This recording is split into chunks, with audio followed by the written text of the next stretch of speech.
नमस्कार, मैं हूं पीयूष तिवारी और आप देख रहे हैं नवभारत लाइव। बिहार में राजनीतिक दंगल का बिगुल बज चुका है। सियासी दलों ने अखाड़े में पहलवानों को उतारना शुरू कर दिया है।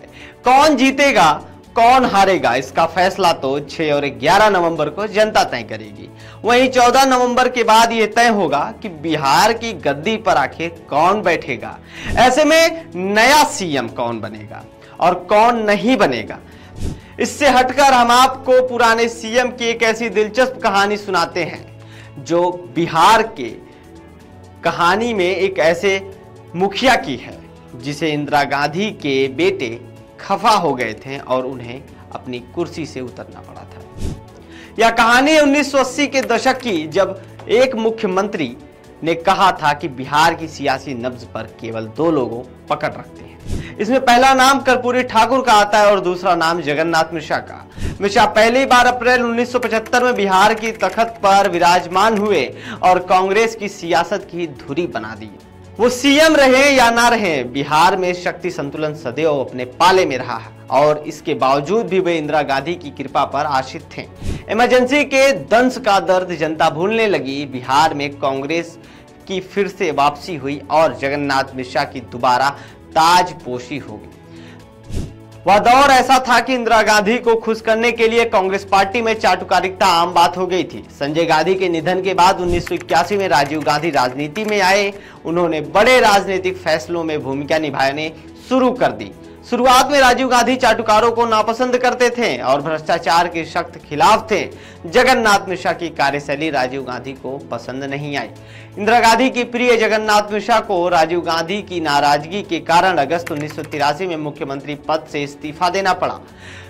1980 में जब जगन्नाथ मिश्रा सीएम बने तो शासन पर उनका दबदबा बढ़ने लगा। राज्य में पार्टी के अंदर से भी विरोध की आवाजें बंद हो गईं। इसी के चलते मिश्रा खुद को शक्ति का केंद्र समझने की गलती कर बैठे और 26 जुलाई को विधानसभा में कहा गया कि देश के खनिज का 40% उत्पादन बिहार करता है, लेकिन उससे आई रॉयल्टी का केवल 14% हिस्सा ही राज्य को मिलता है। केंद्र से अनुरोध है कि इस नीति में बदलाव लाया जाए। उन्होंने आगे भी ये कहा कि केंद्र बिहार के खनिज को क्रेता है और यह ठीक नहीं है कि वह उसकी रॉयल्टी की दर तय करे। मिश्रा का यह बयान सीधे केंद्र सरकार के लिए चैलेंज समझा गया और मिश्रा राजीव की आंखों में चुभने लगे। जगन्नाथ मिश्रा ने खुद को मजबूत करने के लिए भूमिहारों और राजपूतों के गुटों को नजरअंदाज करना भी शुरू कर दिया। 1983 के फरवरी महीने में उन्होंने 11 मंत्रियों को उनकी कुर्सी से बेदखल कर दिया। उसमें भूमिहार के नेता और कृषि मंत्री ललितकेश्वर प्रसाद शाही भी शामिल थे। शाही के विद्रोह करते हुए दिल्ली में मिश्रा के खिलाफ कैंपेनिंग शुरू कर दी गई। इंदिरा और राजीव को उनके गलत फैसले से रूबरू कराया गया, जिसका असर यह हुआ कि भूमिहार समाज से आने वाले श्याम सुंदर सिंह धीरज को बिहार की युवा कांग्रेस का अध्यक्ष नियुक्त कर दिया गया, जिन्हें कुछ दिन पहले ही मिश्रा ने उप मंत्री पद से हटाया था। ललितकेश्वर को राजीव गांधी का समर्थन था। फिर आई तारीख 9 अगस्त 1983। 7 विपक्षी दलों ने मुख्यमंत्री जगन्नाथ मिश्रा को हटाने के लिए भारत बंद का आयोजन कर दिया। एलपी शाही और अन्य असंतुष्ट विधायकों के लिए यह मिश्रा सरकार की कमियों को आलाकमान के सामने उजागर करने का एक अवसर था। कांग्रेस के इस 8 असंतुष्ट विधायकों ने दिल्ली में डेरा डाल दिया और मिश्रा को हटाने के लिए अभियान चालू कर दिया, जिसके बाद जगन्नाथ मिश्रा को दिल्ली बुलाया गया, जहां राजीव गांधी भी और इंदिरा गांधी के साथ बैठक में मौजूद थे।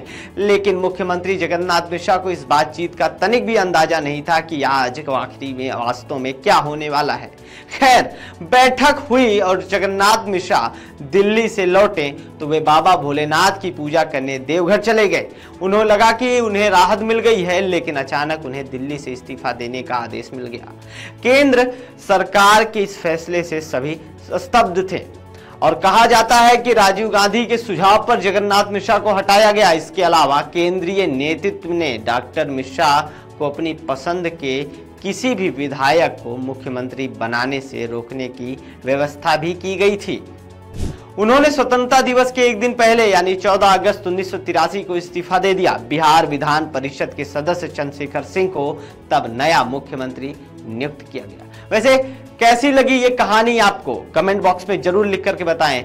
और हाँ, ऐसी ही रोज नए नए कहानियों से रूबरू होने के लिए सब्सक्राइब करें नवभारत लाइव को और बने रहिए हमारे साथ। धन्यवाद।